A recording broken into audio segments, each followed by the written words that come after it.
आपका स्टडी अड्डा प्रो में स्वागत है। मराठा साम्राज्य उदय से संघर्ष तक, प्रशासन, पेशवा और पानीपत का विस्तृत विश्लेषण। तो चलिए देखते हैं कि आज हम क्या क्या कवर करने वाले हैं। सबसे पहले हम साम्राज्य की नींव और पेशवा के बारे में जानेंगे। फिर हम देखेंगे कि शक्ति का विकेंद्रीकरण कैसे हुआ। इसके बाद बात होगी सैन्य रणनीति और सीमाओं की। फिर आएगा एक बहुत ही महत्वपूर्ण मोड़, पानीपत का तीसरा युद्ध। उसके बाद हम देखेंगे कि मराठों ने कैसे पुनरुत्थान किया और आखिर में परीक्षा के लिहाज से कुछ खास पॉइंट्स पर एक क्विक रिकैप करेंगे। तो चलिए कहानी को एकदम शुरू से शुरू करते हैं। पहला सेक्शन है साम्राज्य की नींव और पेशवा। तो देखिए, मराठा साम्राज्य की कहानी शुरू होती है 1674 में, जब महान छत्रपति शिवाजी महाराज का राज्याभिषेक हुआ। उन्होंने ही एक आज़ाद और मजबूत साम्राज्य की नींव डाली थी। अब शुरू में तो मुगलों के साथ रिश्ते जाहिर है काफी तनाव भरे थे, लेकिन औरंगजेब की मौत के बाद हालात बदलने लगे। मुगल राजनीति में मराठों का दखल बढ़ने लगा और फिर आया साल 1719। ये एक टर्निंग पॉइंट था। इस साल बालाजी विश्वनाथ ने पेशवा मतलब प्रधानमंत्री का जो पद था उसे वंशानुगत बना दिया, और बस इसी एक फैसले ने पावर का सेंटर छत्रपति से हटाकर पेशवा के हाथों में शिफ्ट कर दिया। अब जैसे जैसे पेशवा ताकतवर होते गए, साम्राज्य के एडमिनिस्ट्रेटिव स्ट्रक्चर में भी बड़े बदलाव आए, और यहीं से हमारा दूसरा चैप्टर शुरू होता है, शक्ति का विकेंद्रीकरण, खास तौर पर 1720 से 1740 के दौरान। ये जो डिसेंट्रलाइजेशन हुआ, ये असल में पेशवा बाजीराव प्रथम की एक सोची समझी पॉलिसी थी। उन्होंने क्या किया कि साम्राज्य को तेजी से फैलाने के लिए जो लोकल मराठा सरदार थे, उन्हें अपने अपने एरिया में पॉलिटिकल पावर दे दी, आज़ादी दे दी, पर एक शर्त थी कि वो पेशवा के प्रति पूरी तरह वफादार रहेंगे। अब इसका नतीजा क्या हुआ? नतीजा ये हुआ कि मराठा साम्राज्य फैला तो बहुत तेजी से, लेकिन धीरे धीरे ये सरदार सेंट्रल पावर यानी पेशवा पर कम निर्भर रहने लगे, और यही चीज आगे जाके एक बहुत बड़ी कमजोरी बन गई। और इसी विकेंद्रीकरण की पॉलिसी से जन्म हुआ मराठा कन्फेडरेसी यानी मराठा महासंघ का। ये बेसिकली इन पावरफुल सरदार परिवारों का एक गठबंधन था। जैसा कि इस मैप में दिख रहा है, ग्वालियर में सिंधिया, इंदौर में होलकर, बड़ौदा में गायकवाड़ और नागपुर में भोंसले, ये कुछ बड़े परिवार उभर कर सामने आए। और इन सब पावर सेंटर्स का जो नाम का केंद्र था वो था पुणे, जहां पेशवा बैठते थे। ठीक है, तो पॉलिटिकल स्ट्रक्चर तो हमने समझ लिया। अब जरा उनकी मिलिट्री ताकत पर नजर डालते हैं, जिसने मुगलों को भी परेशान कर रखा था। तो हमारा अगला टॉपिक है सैन्य रणनीति और सीमाएं। देखिए, मराठों की सबसे बड़ी मिलिट्री स्ट्रेंथ थी उनकी गुरिल्ला वॉरफेयर टैक्टिक्स, जिसे हम छापेमार युद्ध भी कहते हैं। महाराष्ट्र के पहाड़ी इलाकों में तो ये तकनीक कमाल की थी। मतलब वो अचानक कहीं से भी हमला करते और गायब हो जाते थे। लेकिन यही उनकी सबसे बड़ी कमजोरी भी साबित हुई। कैसे? जब मराठा सेना उत्तर भारत के खुले मैदानों में लड़ने आई तो ये टैक्टिक बिल्कुल काम नहीं आई, और ये उनके पतन का एक बड़ा कारण भी बना। खैर, इसके बावजूद बाजीराव के समय में इसी ताकत के दम पर उन्होंने अवध, हैदराबाद, मैसूर और बंगाल तक अपने साम्राज्य को फैलाया था। और अब हम पहुंचते हैं मराठा इतिहास के सबसे जरूरी और शायद सबसे दुखद मोड़ पर, एक ऐसी लड़ाई जिसने हिंदुस्तान का भविष्य ही बदल दिया। 1761, पानीपत का तीसरा युद्ध। तो ये जो बड़ी लड़ाई थी, ये एक तरफ थे अफगान हमलावर अहमद शाह अब्दाली और अवध के नवाब, और दूसरी तरफ थे मराठा और उनके सहयोगी मुगल। नतीजा मराठों के लिए बहुत ही विनाशकारी रहा। आप समझिए कि इस एक हार ने न सिर्फ उनकी एक पूरी की पूरी जनरेशन खत्म कर दी, बल्कि नॉर्थ इंडिया में अपना दबदबा बनाने का उनका सपना भी चकनाचूर कर दिया। तो सवाल ये उठता है कि क्या पानीपत की इतनी बड़ी हार मराठा साम्राज्य का अंत थी? जी नहीं, बिल्कुल नहीं। कहानी अभी बाकी थी। तो चलिए युद्ध के बाद की इस इंटरेस्टिंग कहानी को समझते हैं, पुनरुत्थान और भविष्य। इस मुश्किल समय में एक हीरो सामने आया, पेशवा माधवराव प्रथम। आप सोचिए, 1761 से 72, मतलब सिर्फ 10 सालों के अंदर उन्होंने पानीपत की हार से बिखरी हुई मराठा पावर को फिर से जोड़ा और मजबूत किया। एक टाइम पर तो ऐसा लगा कि साम्राज्य वापस अपने गोल्डन डेज में लौट आएगा, लेकिन उनकी बहुत जल्दी मौत हो गई और सब कुछ बदल गया। उनके जाते ही साम्राज्य अंदरूनी लड़ाइयों और साजिशों में फंस गया, और बस इसी मौके का इंतजार एक नई ताकत कर रही थी, अंग्रेज। यहीं से एंग्लो मराठा वॉर्स की जमीन तैयार हुई। तो हमने मराठा साम्राज्य के उदय, विस्तार और संघर्ष की पूरी कहानी देख ली है। चलिए अब आखिर में इन सभी इंपॉर्टेंट पॉइंट्स को फटाफट दोहरा लेते हैं, जो एग्जाम की तैयारी के लिए बहुत काम आएंगे। चलिए मेन पॉइंट्स पर फिर से एक नजर डालते हैं।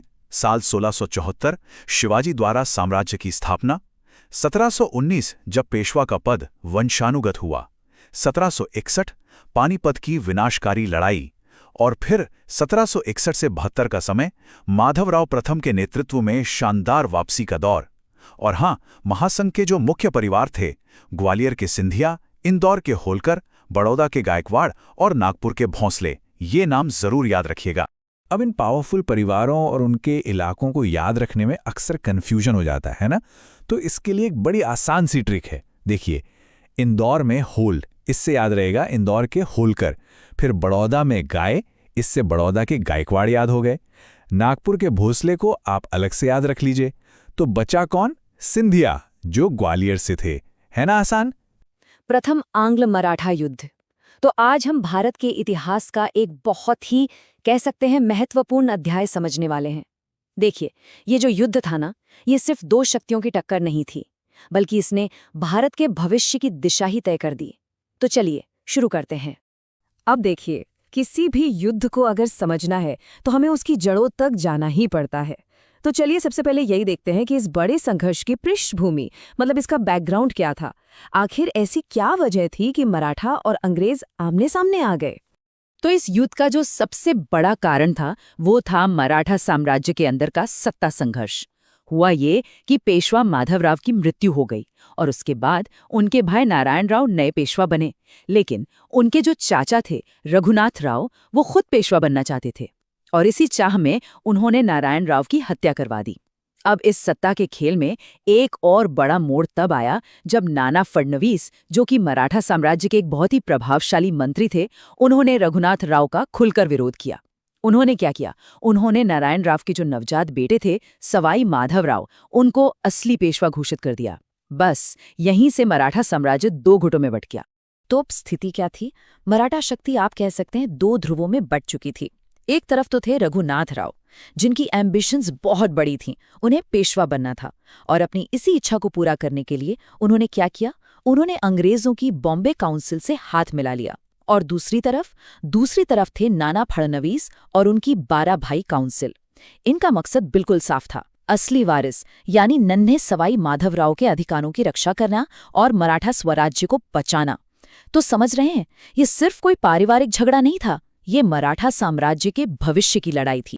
अच्छा, रघुनाथ राव को ये बात तो पता थी कि नाना फडणवीस के सामने वो अकेले नहीं टिक पाएंगे, उन्हें एक बहुत शक्तिशाली सहयोगी की जरूरत थी। और बस यहीं से इस कहानी में अंग्रेजों की सीधी एंट्री होती है, सूरत की संधि के साथ।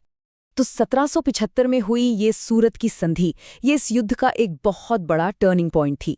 हुआ ये कि रघुनाथ राव ने अंग्रेजों की बॉम्बे काउंसिल के साथ एक सौदा कर लिया। इस सौदे के तहत अंग्रेजों ने वादा किया कि वो रघुनाथ राव को 2500 सैनिक देंगे ताकि वो पेशवा बन सकें। लेकिन बदले में अंग्रेजों ने बहुत बड़ी कीमत वसूली। उन्हें सालसेट और वसई जैसे कितने ही महत्वपूर्ण इलाके मिल गए।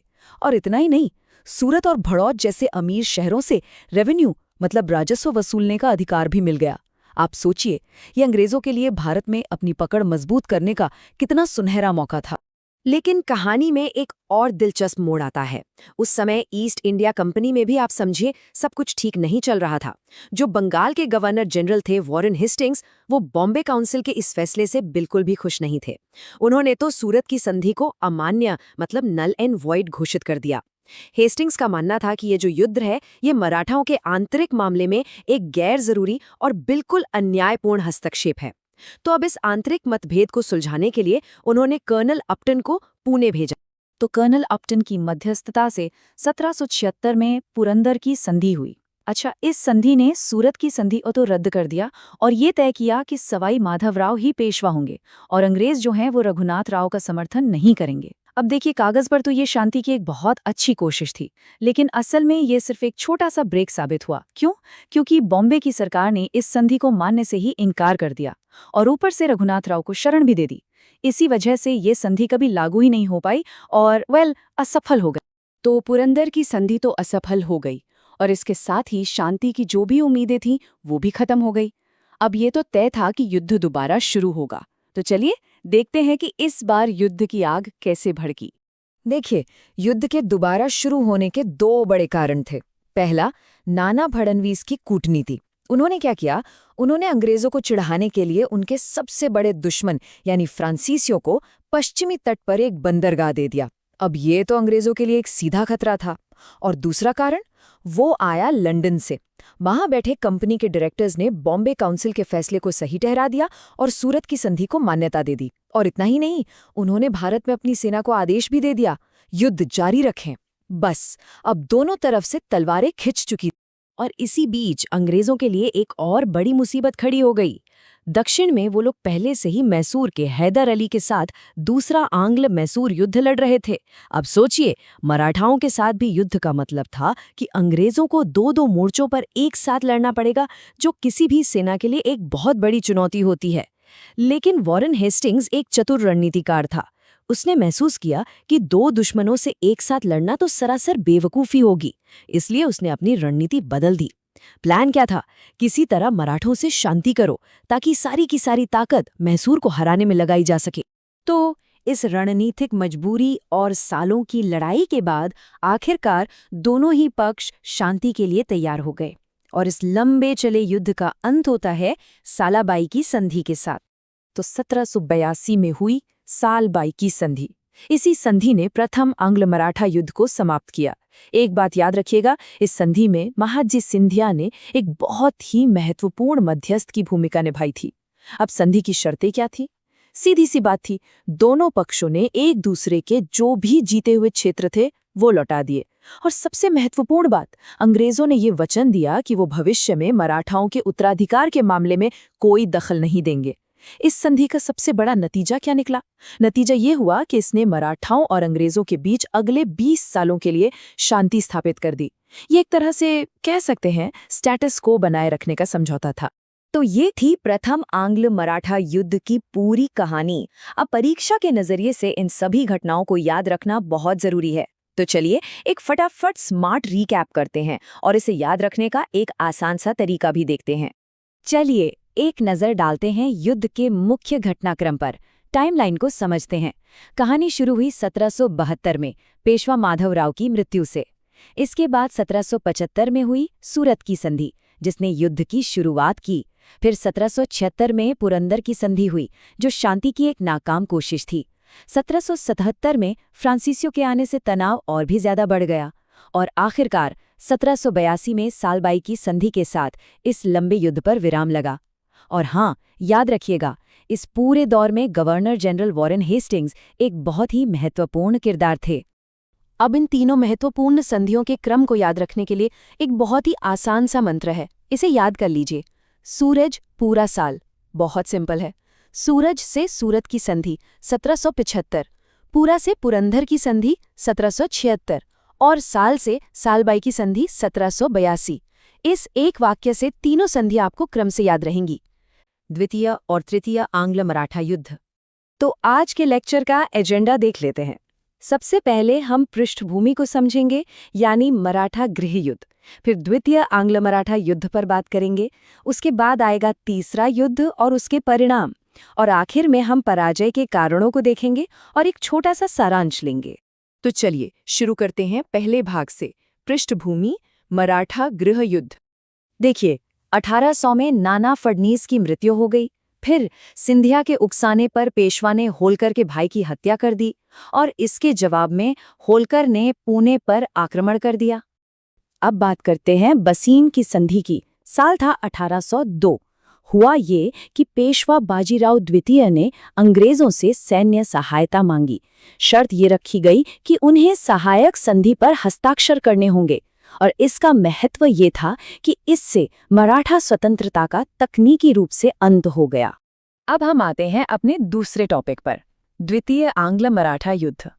ये युद्ध 1803 से 1805 तक चला। इसका कारण था मराठा प्रमुखों का बसीन की संधि के विरुद्ध एकजुट होना। इसमें भाग लेने वाले थे सिंधिया, होलकर और भोंसले। और नतीजा, अंग्रेजों की निर्णायक जीत। इस युद्ध के बाद मराठा संघ का विखंडन हुआ। इसमें 3 संधियां हुई, भोंसले के साथ देवगांव की संधि, सिंधिया के साथ सुरजी अंजन गांव की संधि और होलकर के साथ राजपुर घाट की संधि। चलिए अब आगे बढ़ते हैं। तीसरा भाग है तृतीय युद्ध और परिणाम। तो तीसरा आंग्ल मराठा युद्ध हुआ 1817 से 1818 तक। इसके 3 मुख्य परिणाम निकले। पहला, मराठों की पूर्ण पराजय। दूसरा, पेशवा पद की समाप्ति, ये एक बहुत महत्वपूर्ण कदम था। और तीसरा, अधिकांश मराठा क्षेत्र का ब्रिटिश साम्राज्य में विलय। युद्ध के बाद नई राजनीतिक व्यवस्था बनाई गई। पेशवा बाजीराव द्वितीय को पेंशन भोगी के रूप में बिठूर भेज दिया गया और शिवाजी के वंशज प्रताप सिंह के लिए सतारा का एक छोटा राज्य बनाया गया। अब आते हैं आखिरी हिस्से पर, पराजय के कारण और सारांश। ब्रिटिश नेतृत्व की बात करें तो द्वितीय युद्ध के दौरान गवर्नर जनरल रिचर्ड वेलेस्ली थे और तृतीय युद्ध के दौरान लॉर्ड हेस्टिंग्स। मराठों की पराजय के 5 प्रमुख कारण थे। पहला, एकता का अभाव। दूसरा, पिछड़ी सैन्य प्रौद्योगिकी। तीसरा, उत्तराधिकार के लिए युद्ध। चौथा, नेताओं में दूरदर्शिता का अभाव। और 5वां, हस्तक्षेप मतलब अंग्रेजों को अवसर देना। चलिए जल्दी से रिकॉल करते हैं। बसीन की संधि 1802 में हुई। बाद की संधियां थीं देवगांव, भोंसले, सुरजी अंजंगांव, सिंधिया और राजपुर घाट, होलकर। पेशवा पद को समाप्त कर दिया गया, सतारा को फिर से स्थापित किया गया और गवर्नर जनरल थे वेलेस्ली और हेस्टिंग्स। अब इन्हें याद रखने की एक ट्रिक। संधियों के लिए याद रखें, देव ने सुर छेड़ दिया राज में और गवर्नर जनरल के लिए वॉर 2 में वेल और वॉर 3 में हास्ट।